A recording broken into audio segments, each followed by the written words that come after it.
Bienvenidos a nuestra presentación Ácidos nucleicos del Diplomado de Nutrición Deportiva. Nuestro grupo se conforma por Laura Ospina, Brian Parra, Milton Rincón y Tatiana Rodríguez. Las normas de bienestar es que vamos a presentar las preguntas al final de la exposición. Muchísimas gracias. ¿Cómo se relaciona la prueba de paternidad con los ácidos nucleicos? Bueno, ya que no tenemos la posibilidad en este momento de realizar el Mentimeter, vamos a hablar puntualmente de la relación en esta pregunta. Generalmente se toma un bastón de algodón con una muestra de saliva y ese debe ser enviado a un laboratorio para obtener el ADN.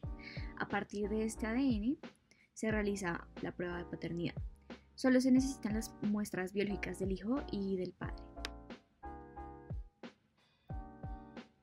Las pruebas moleculares pueden determinar la paternidad de los descendientes de cualquier especie.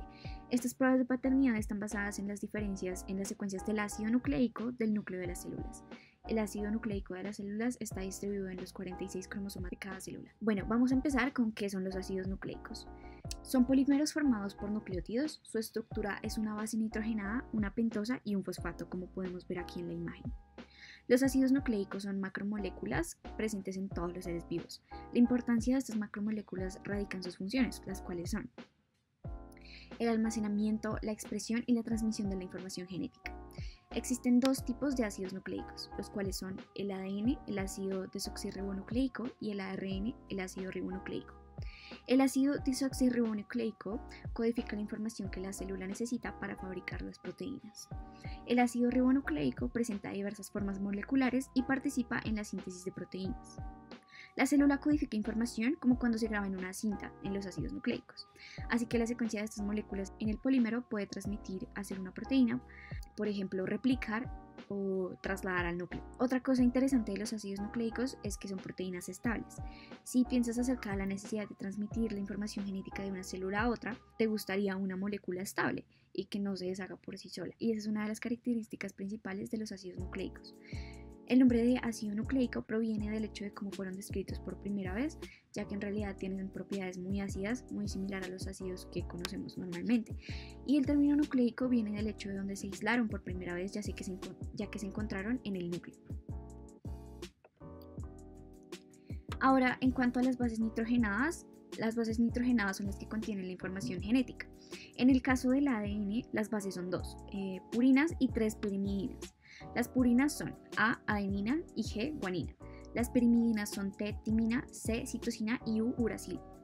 Al ser aromáticas, tanto las bases púricas como las pirimidínicas son planas, lo cual es importante en la estructura de los ácidos nucleicos. También son insolubles en agua y pueden establecer entre ellas interacciones hidrófobas. Estas interacciones sirven para estabilizar la estructura tridimensional de los ácidos nucleicos. Las bases nitrogenadas absorben luz en el rango ultravioleta, que es de 250 a 280 nm, lo cual se usa para su estudio y cuantificación. En cuanto a las bases modificadas, tienen las siguientes características. El primero, que se han relacionado con la regulación de la expresión del ADN. Segundo, forman parte de la estructura de los ARN. Y tercero, que sirven como intermediarios metabólicos y productos de reacción del ADN con sustancias mutagénicas. Las púricas se conforman, básicamente de adenina y guanina, como pueden observar en la imagen, a partir de una purina. El anillo purínico puede considerarse como la fusión de un anillo pirimídico con uno imidazólico. Las purinas que comúnmente encontramos en el ADN y ARN son adenina y guanina, como lo mencionábamos. En las pirimidinas, aquí pueden ver cómo se deriva la citosina, timina y uracilo de una pirimidina. Las distintas bases pirimidínicas se obtienen por sustitución de anillos con grupos oxos, o sea, oxígeno, grupos amino, NH2, o grupos metilo, CH3. Las pirimidinas que encontramos en el ADN son citosina y timina. En el ARN encontramos citosina y uracilo. Las pirimidinas son degradadas completamente a agua, anhídrico, a carbónico y urea. Ahora, en cuanto a los nucleósidos, podemos ver que se conforman de una base nitrogenada más una pentosa. La unión base-pentosa se efectúa a través de un enlace glicosídico con configuración beta entre el carbono 1 de ribosa o desoxirribosa y un nitrógeno de las bases. El primero en las pirimidinas y el noveno en las purinas, con la pérdida de una molécula de agua. Para evitar confusiones en la nomenclatura de nucleósidos y nucleótidos, los átomos de la pentosa se designan con números seguidos de un apóstrofe, como 1, apóstrofe, 2, apóstrofe, 3, apóstrofe, etc. Para distinguirlos de los de la base, por lo que los enlaces de los nucleósidos se designan como beta, 1, apóstrofe, guión 1. Y en las pirimidinas, por ejemplo, B, 1, apóstrofe, guión 9. En las purinas. La pentosa puede ser derribosa, derribofuranosa, en cuyo caso hablamos de ribonucleósidos, o bien 2-desoxirribosa, constituyendo los desoxirribonucleósidos. Veamos en la siguiente tabla las estructuras de los distintos ribonucleósidos y podemos observar la nomenclatura. Se utiliza el sufijo osina sobre el nombre radical de la base en el caso de las purinas y el sufijo idina en el de las pirimidinas. El ribonucleósido de timina recibe el nombre de ribotimidina. Por su parte, el ribonucleósido de hipoxantina recibe el nombre de inosina.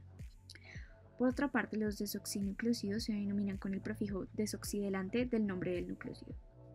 Se exceptúa el desoxirribonucleósido de timina, que recibe el nombre de timidina.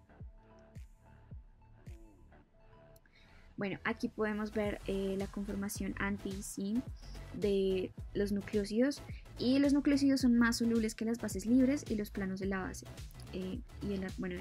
Son perpendiculares en sí. Como el enlace glicosídico es sencillo, las bases pueden presentar dos conformaciones diferentes.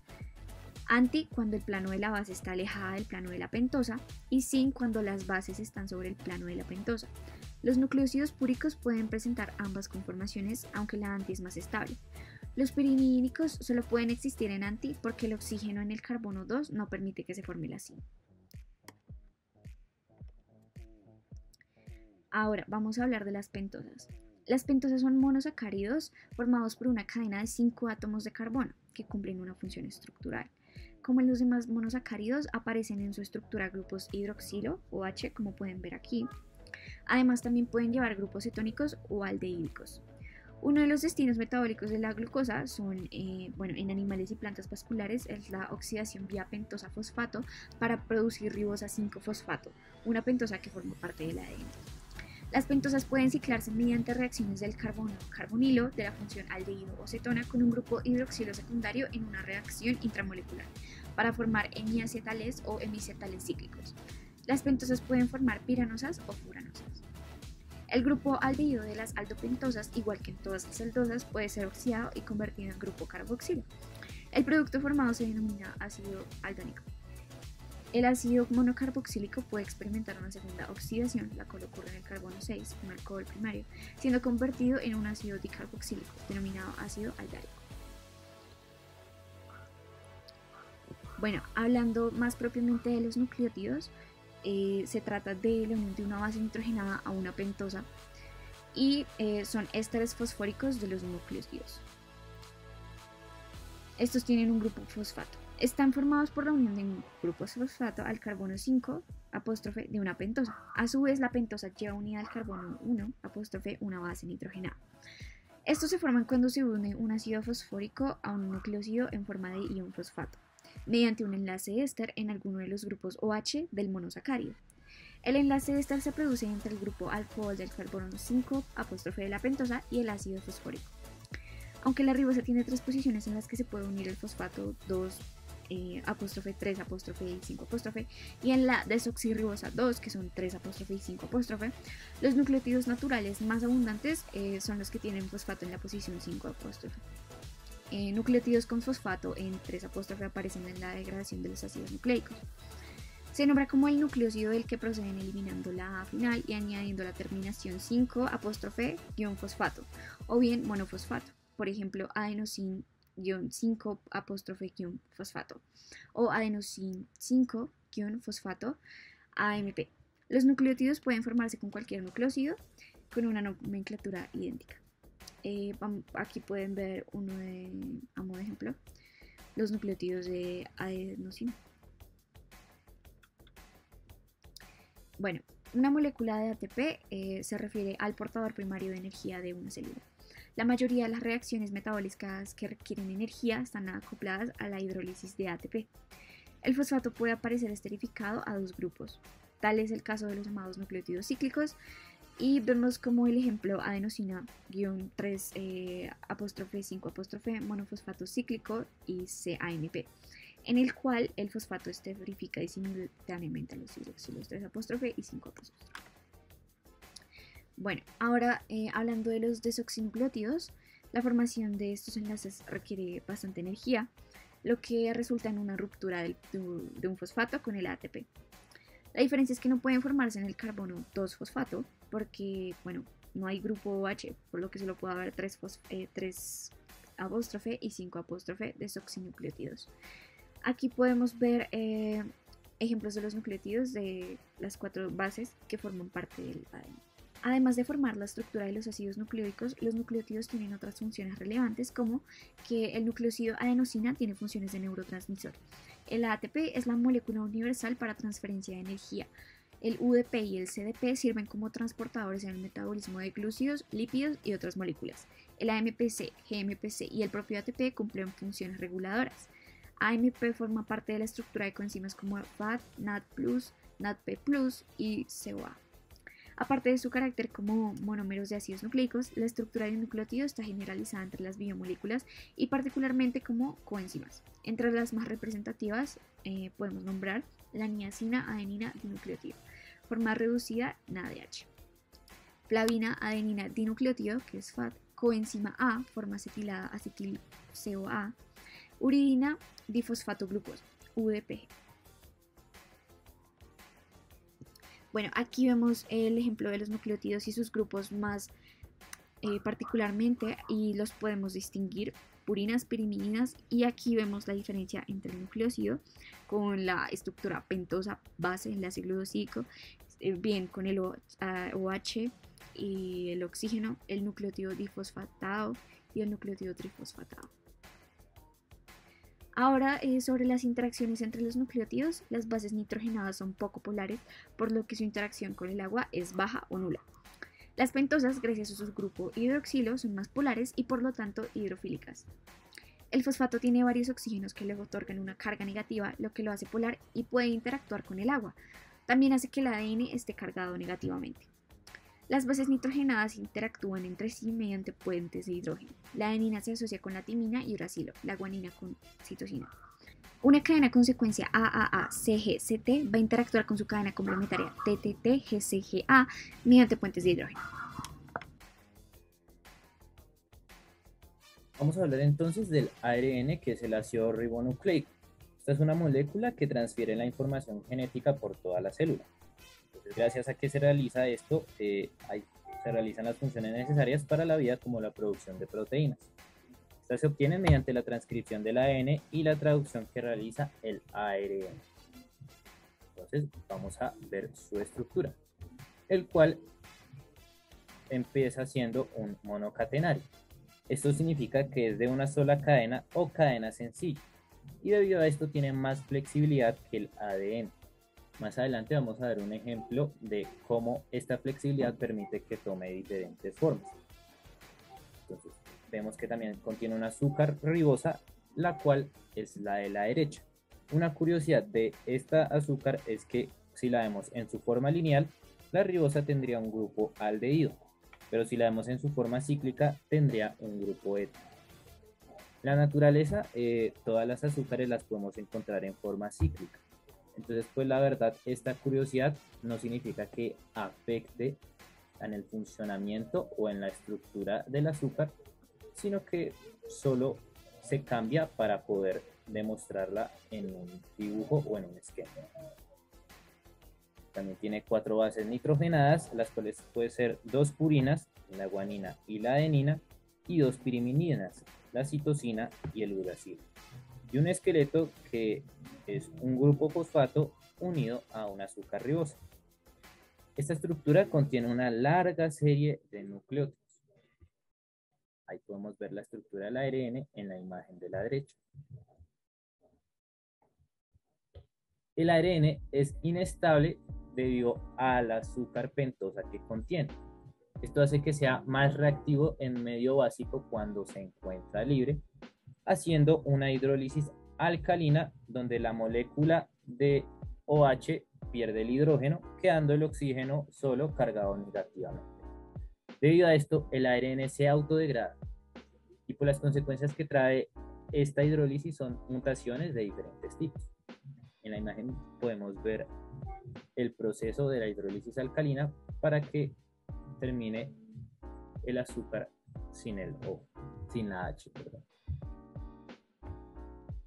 Listo. Ahora vamos a ver los tipos de ARN, los cuales se presentan en las células de diferentes formas, pero los tres principales son el mensajero, el transferente y el ribosomal. Podemos ver un ejemplo de los tres en el GIF de la izquierda. Claramente se han encontrado gran cantidad de pequeños ARNs que ayudan a la maduración y correcto funcionamiento del proceso deseado, y cada uno cumple con una función diferente. El primero es el ARN mensajero, el cual es el que sale del núcleo y transporta la información genética transcrita del ADN. Viaja hasta el citoplasma para comenzar la producción de las proteínas. Este reemplaza las bases nitrogenadas del ADN en la tiamina, en adenina, la adenina en uracilo, la citosina en guanina y la guanina en citosina. Esto lo realiza ya que en las células eucariotas el ADN nunca puede dejar el núcleo. Entonces, al llegar al citoplasma, el ARN mensajero espera que el ARN ribosomal y el ARN transferente se unan a él en la siguiente etapa del proceso. Algo para tener en cuenta es que 3 nucleótidos, o sea, esas letras que podemos ver ahí, forman un codón. Ahora vamos con el ARN transferente, el cual enlaza los codones del ARN mensajero con los aminoácidos que formarán las futuras proteínas. Este trabaja codo a codo con el ARN ribosomal. Hace su labor de traducción usando el anticodón, que son 3 nucleótidos encargados de reemplazar el codón del ARN mensajero, como lo vimos antes. Y cuando ya ha terminado su labor, se separa el ARN mensajero y deja el aminoácido creado unido a un nuevo ARN transferente. Entonces, de este modo, poco a poco la cadena de aminoácidos se vuelve un polipéptido. Entonces, una gran cantidad de polipéptidos forma una proteína. Aquí podemos ver un ejemplo de la flexibilidad del ARN, ya que este tiene una forma de T y gracias a esto es más fácil realizar su labor de traducción. El siguiente es el ARN ribosomal, que su estructura está hecha un 40% por proteínas y el resto es ARN. Entonces tiene 2 partes o subunidades, las cuales las podemos ver en la imagen, que se acoplan al ARN mensajero. Este analiza los codones, lo cual permite saber cuándo darle al aval al ARN transferente para empezar su labor. Esto se hace mediante el codón AUG y cuándo se debe tener la traducción. Se encuentra en el retículo endoplasmático rugoso y sintetiza los aminoácidos en proteínas que serán usadas por toda la célula.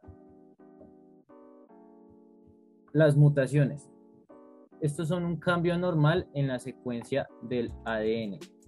Por lo tanto, significa en su transcripción. Entonces, estas son poco probables, pero si se tiene un constante contacto con compuestos tóxicos o rayos peligrosos, aumenta la posibilidad de que se desarrolle. Entonces, si la mutación cambia el aminoácido, sería no silenciosa, pero si no lo altera, sería silenciosa.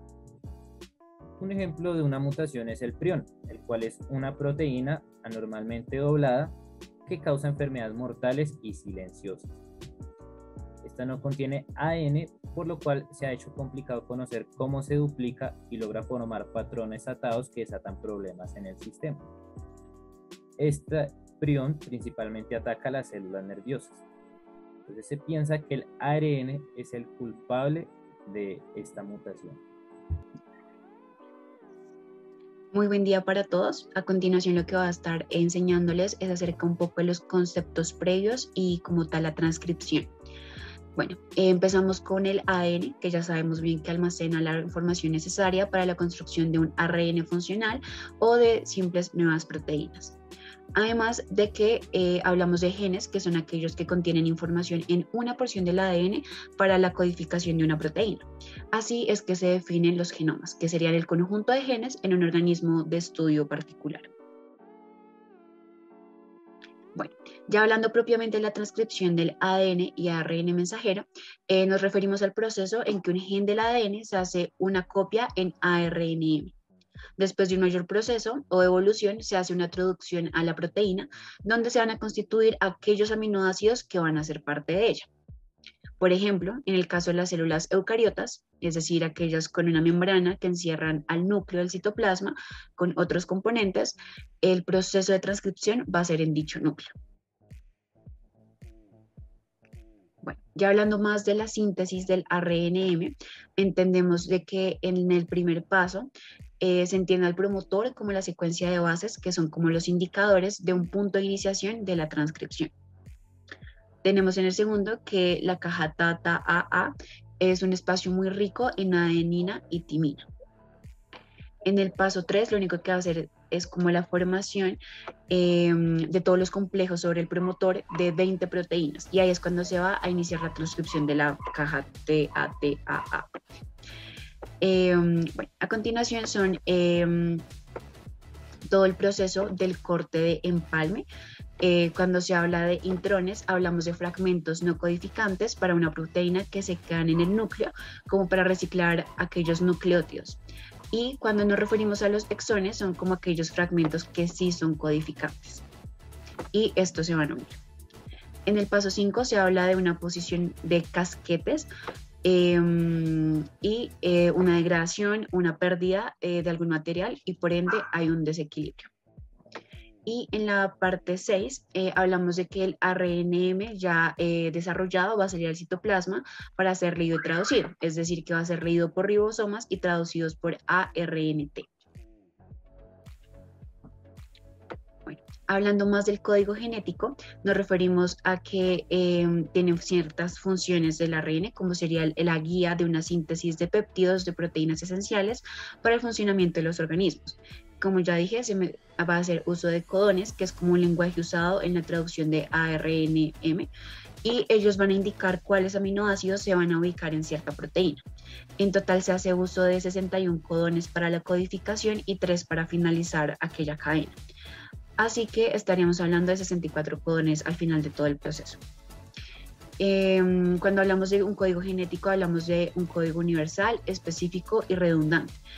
Universal, ya que es usado para todos los seres vivos, es específico donde cada codón está para un solo aminoácido, y es redundante porque varios codones diferentes codifican para un mismo aminoácido. También hacemos uso de la ley de la complementariedad para las bases nitrogenadas. Tenemos en ADN, generación de exosir nucleico. A continuación, lo que vamos a tratar es propiamente la estructura del ADN, más no adentrarnos propiamente en lo que vendrá siendo el ADN. Sin embargo, podemos empezar definiéndolo como un ácido en el cual podemos encontrar las instrucciones muy detalladas y el código genético necesario para el desarrollo y vida de los organismos vivos y uno que otro virus. Empezamos con esto que podemos ver acá, que es el enlace fosfodiéster.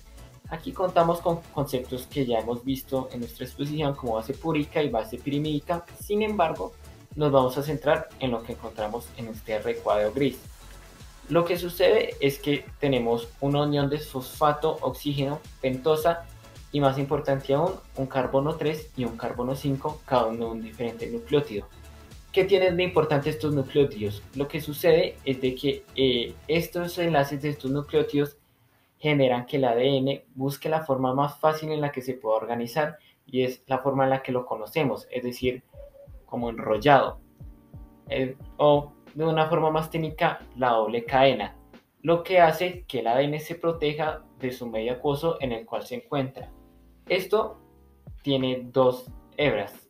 La primera tiene una organización totalmente a la segunda, y es que la primera es de la forma 5, es decir, del carbono 5 al carbono 3, y la otra tiene otro sentido, que es del carbono 3 al carbono 5. La última que les dije se les conoce como hebra complementaria. ¿Por qué se le conoce así?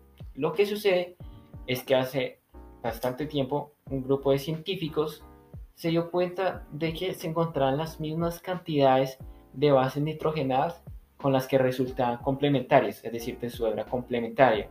Siendo así, que se encuentran las mismas cantidades de citosina, que guanina, de adenina, que de timina. ¿Y en qué resulta esto? De que ambas puedan trabajar a la par, porque mientras las que son sentido pueden codificar, es decir, pueden leer, las que son antisentido no lo pueden hacer, pero no dejan de ser menos importantes porque tienen la función del ARN mensajero, que es de transportar y de sintetizar las proteínas.